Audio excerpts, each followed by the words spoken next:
What is up? What's going on, guys? Trizzle here, tuning in, bringing you guys another great 3-star tutorial. Today, I'm actually going to be going over one of the newest meta raids that I've actually, I don't think I've seen any other channels put together a tutorial on this, which is why I definitely wanted to bring it to you guys. It's quite a mouthful to say it. It's actually called BoGoWiWiPe. That's right, guys. This is actually probably the biggest crossover since Aliens vs. Predator, Super Smash Brothers, Freddy vs. Jason, Snakes versus a motherfucking plane, and yeah, never mind. Heck, I've even heard that this is bigger than Avengers Civil War.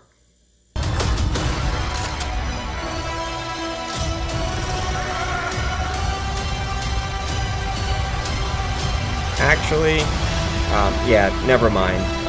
Nothing's going to be bigger than Civil War. In any event, let's go ahead and get right into the army composition, guys.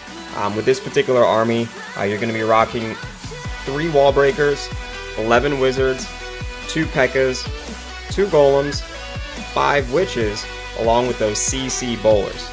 As far as your spells, you're going to be bringing 1 heal spell, 2 rage spells, 1 jump spell, along with 2 poison spells. In case you need the extra cleanup, guys, you can actually drop one of the poison spells. You can go ahead and bring a skeleton spell if needed, and you can also sub out one of the wizards and go ahead and bring yourself a minion as well as a couple archers. As far as tips for success, like most ground attacks, you definitely want to stay away from extremely compact bases with max walls. Typically, you're going to be looking for basically bases are best with a more open layout with the fewest amount of compartments possible. To 3-star max bases and more consistently, you're going to want to make sure your heroes are at least level 15 plus, so definitely get your heroes upgraded. And I can't stress it enough, guys, practice, memorize your raid objectives, and then of course practice some more. As for your tips for success, these are things that are going to help you, give you the best possible chance of getting that 3-star. Without further ado, that's going to bring us into the raid objectives, guys. So important. The better you are at memorizing these raid objectives, the more that they become second nature for you. I promise you, the better attacker that you will become. So starting with number 1, you're going to want to determine the best side of the base to attack. You always want to engage the base so you can access both xbows using your wall breakers and your jump spell while engaging the xbows one at a time. That brings us to the second raid objective. You want to deploy your golems medium distance apart, followed by a line of wizards, making sure that you save at least 1 or 2 wizards for cleanup. Just make sure that the CC can't flank your army, guys. Raid objective number 3. Deploy your witches in a line, then drop your archer queen in the center. Just make sure that you're proper right in the middle. That brings us to raid objective number 4. Watch the splash damage before you deploy your wall breakers. Definitely don't want a wall breaker fail. Raid objective number 5. Deploy your Pekkas after the wizards have cut the funnel. Definitely don't want those circling. And make sure you deploy your king and the CC bowlers in the middle right behind the Pekkas for raid objective number 6. Of course, that brings us to number 7. You want to deploy your jump spell to access the core, as you really want to get into those xbows as soon as possible. Number 8. Deploy your rage on your army as it enters the first layer of the base. Of course, number 9, deploy the double poison as your defensive CC troops converge. Number 10, drop your heal spell to protect the bowlers in your kill squad as the troops move towards the core and engage the CC. Raid objective number 11, drop the rage over the core to help the bowlers demolish the xbows as well as the core defenses. Of course, raid objective number 12, deploy your cleanup troops where they're most needed. Don't forget, guys, as far as your king ability, you don't want to be too hesitant on that. Some people kind of wait until their king is almost at the very lowest bit of his life bar. You don't want to do that. You want to use it probably ideally about halfway through. That way he gets the full use of his attack bonus when he gets that rage. Same thing with the, well, I wouldn't say the same thing, but with your archer queen ability, you want to be using that in the best way possible. Don't use it too early, but of course don't let her die. Use it to keep her alive till the end of the raid. and that of course is going to be the end, guys. Just sit back and collect your 3-star. So very simple. We're going to go ahead and watch a few examples of this in action. Starting with your Golem deployment. Usually, depending on if you have corner structures, you can drop those wizards first to help cut the funnel. Then you want to get your golems down, medium distance apart, followed by your line of wizards. Once you've gotten those wizards down, you want to get your line of witches down, then your queen. After that, you're going to bring in your wall breakers. Again, watch for the splash damage. Once that's done, you're going to bring in your Pekkas, followed by your king and your bowlers in the clan castle. Get that jump down, funnel everything into the core, and then as the main part of your army enters that first layer of the base, that's when you're going to deploy the raid spell. Of course, the more you can put that into that first layer of the base, the more you'll make the most of it. As the troops converge into the core, that's where you're going to drop your heal spell. Unfortunately, the bowlers did kind of circle on this attack, but normally the bowlers would be in the center, being able to take advantage of the heal along with the raid spell. So as the heroes basically back up the Pekkas along with the golems, the witches basically, make this army well-rounded. So this actually ends up being one of those attacks that's a happy medium between BoGoWiWiPe along with BoGoWiPe. Obviously, this is bowler CC, that's a given. So technically it is BoGoWiWiPe along with BoGoWiPe, but being that this is a cross-up, it's actually going to be BoGoWiWiPe. That way you still have a few tanks, but you also still have the powers of the witches making those skellies, and then of course your wizards to kind of tie everything together. So very strong attack. Once you get your heroes up to at least level 20 plus, this is very viable at Town Hall 9. I know that some of you guys look at this point, Supercell has made the game a lot more balanced. They've given ground a lot more viability. So if you're not one of those players that's all about using the air attacks, definitely make sure you check out these attacks, guys. Again, it's very, very strong.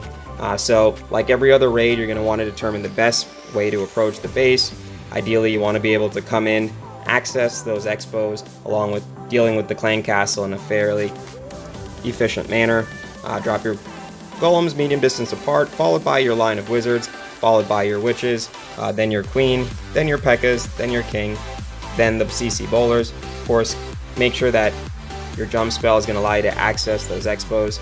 I know on this base, the wall breakers, it's a little bit difficult to get it to go right in the core without hitting one of those corner pockets. But with the jump spell, I'm able to funnel everything into the center. Of course, first rage brings the troops into that first layer of the base, followed by making sure that the heal spell, along with the raid spell, takes care of everything. And then from there, everything gets held together. So between the Pekkas, between the heroes, between the bowlers, everything just works together and really wrecks face, guys. So can't stress it enough. Once you practice, you memorize the raid objectives, it just becomes so much easier.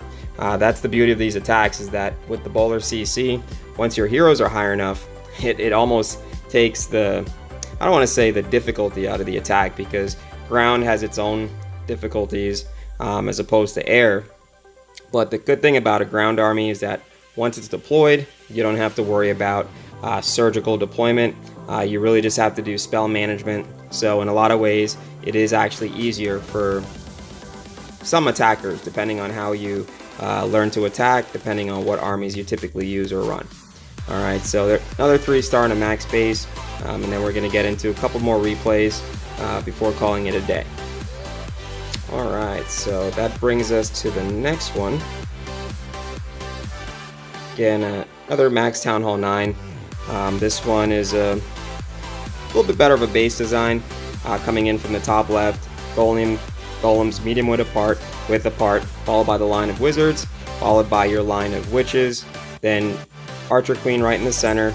Then you bring in your wall breakers. Again, watch the splash damage.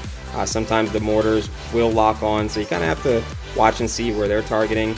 And then if there's a wizard tower along the first wall that you would access, you may have to use the jump spell there and that to allow access into the base. Just depends on if you can sneak those wall breakers in. I fortunately wasn't able to get the bowlers to go in on this particular raid, but being that they end up following the Pekka around, everything works out.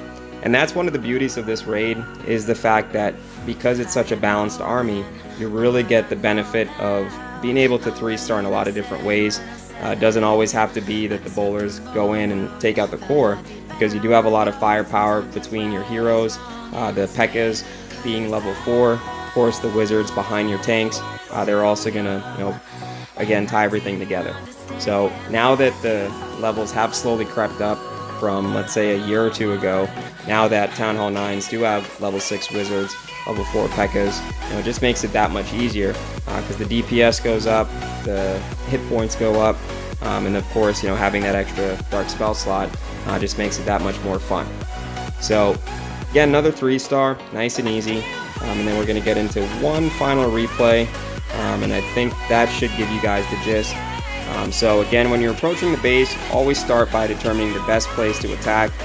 Make sure you drop those wizards on the corner structures if you need to, and then from there, golems medium distance apart, line of wizards to cut your funnel, line of witches, followed by the archer queen, Pekkas, king, bowlers. Now the wall breakers will usually come in between the archer queen and the Pekkas, king, bowlers, but on this base, because it really didn't allow for too much need for wall breakers because of the design, I was able to kind of circumvent the wall breakers. I did drop them, but I don't really think they did much. But again, as you notice, once you get your kill squad / main part of your army into the core, it doesn't stand up, the xbows go down, and then once that's done, it really is just going to be the rest of the troops that are on the board taking out what's left on the base.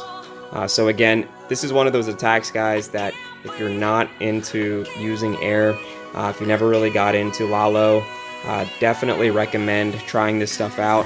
I know that you're always going to have your preference. Some people, like particular troops. Some people like, the way they're deployed. So different strokes for different folks. But definitely, if you prefer ground, I do have several other videos on the channel that you'll really be able to benefit from. Not just the GoWiPe video, 2018 version, BoGoWiWiPe version, that's also 2018 version, even though I think I recorded it last year in 2017, but there's also an updated GoVaho video on there, of course using the bowler CCs, and I'm going to continue to put out as many updated meta 3-star tutorials for you guys as possible. Try to give some other Town Hall some love. For now, I have been putting out a lot of Town Hall 9 content, but Town Hall 9 is one of the most fun Town Halls that you can play in the entire game. So with that being said, more than anything, I really appreciate you guys watching. Of course, links in the description. We are pretty much wrapping up the end of this month's gift card contest. So if you want a chance to win next month, you know what to do. Make sure you come by the live stream. Make sure you comment on those videos, like and subscribe. Definitely appreciate you guys being able to watch, take part in the knowledge that I'm spreading, and being able to help you as much as I can. Alright, I'm just going to bring you guys one last attack. Again, this is such a strong attack, I can't help but show you guys enough examples. Try to bring you as many different base layouts, base designs that it has worked on. Again, keeping those core principles that you want to maintain in the tips for success. Very important that you focus on always achieving not just the tips for success, but also the raid objectives. So I know I almost sound like a broken record, guys, but the more you can get this ingrained into your deployment, into your muscle memory, the more consistent you'll become as an attacker. Of course, the better you'll be, more stars you'll put up, everybody's happier. So again, golems medium distance apart, followed by the line of wizards. Your main goal is to funnel your army into the center of the base. Once you deploy the line of wizards, you're going to deploy your line of witches, followed by the archer queen. That's when you're going to watch for splash damage, bring in those wall breakers, followed by the king, followed by the Pekkas, king, CC bowlers, of course jump spell, get everything into the core, rage, get them into that first, second layer, heal over the core, double poison any CC troops that you run into, and then finally rage over the core, back half of the core, allowing your bowlers, rest of your Pekkas, everything that's in there to really benefit from those raid spells and take out everything that's in the core. And then basically at the end of the army, your heroes slash whatever else is left up slowly takes out the rest of the defenses on the board. So again, this is a very easy attack. If you've been able to practice GoWiPe at a Town Hall 8 level, it's only going to be that much easier. Of course, I did make an updated tutorial for GoWiPe for Town Hall 9s, especially with the advent of those level 4 Pekkas. So this is just the natural progression. I am going to post a link for the tutorials for both GoWiPe as well as BoGoWiWiPe. I know it'll really help everyone because once you practice each elements of the attack, it just really allows you to be that much more versatile. You can switch between one or the other, just looking for whatever the base gives you, and then being able to go with whatever you feel most comfortable with. Don't forget, guys, you can swap out that extra poison with either a skeleton spell, and then maybe drop one of your wizards, bring a minion along with a couple of archers. Gives you a little bit more ability to clean up at the very end, but your heroes, making sure that they're leveled up, that's probably the second most, if not the most important element of this army. Gotta get on your grind, gotta make sure that you're farming your dark elixir, make sure you participate in those clan games, make sure you're active because it does go a long way. Of course, we do have a dark elixir farming tutorial that is very translatable to not just Town Hall 9, but you can use it for Town Hall 10, 11, even Town Hall 8s can get down. So if you guys want to learn how to get some dark elixir, links in the description. Of course, as always, the raid objectives, tips for success, everything that you need to know is also going to be in the description for the video. So please make sure you check that out. That way you can always read it as you're watching the raids, or if you're not maybe able to play the video, just pop on there, hit the video info, hit the description, and then just read it. Whatever way it's going to work best for you guys, that's what I want you to do. But more than anything else, once you've gotten those raid objectives, the tips for success memorized, of course, you'll actually be able to really get this raid down pat. You'll be able to, 3-star pretty much any of this army. Gotta get on your grind, gotta make sure that you're farming your dark elixir, make sure you participate in those clan games, make sure you're active because it does go a long way. Of course, we do have a dark elixir farming tutorial that is very translatable to not just Town Hall 9, but you can use it for Town Hall 10, 11, even Town Hall 8s can get down. So if you guys want to learn how to get some dark elixir, links in the description. Of course, as always, the raid objectives, tips for success, everything that you need to know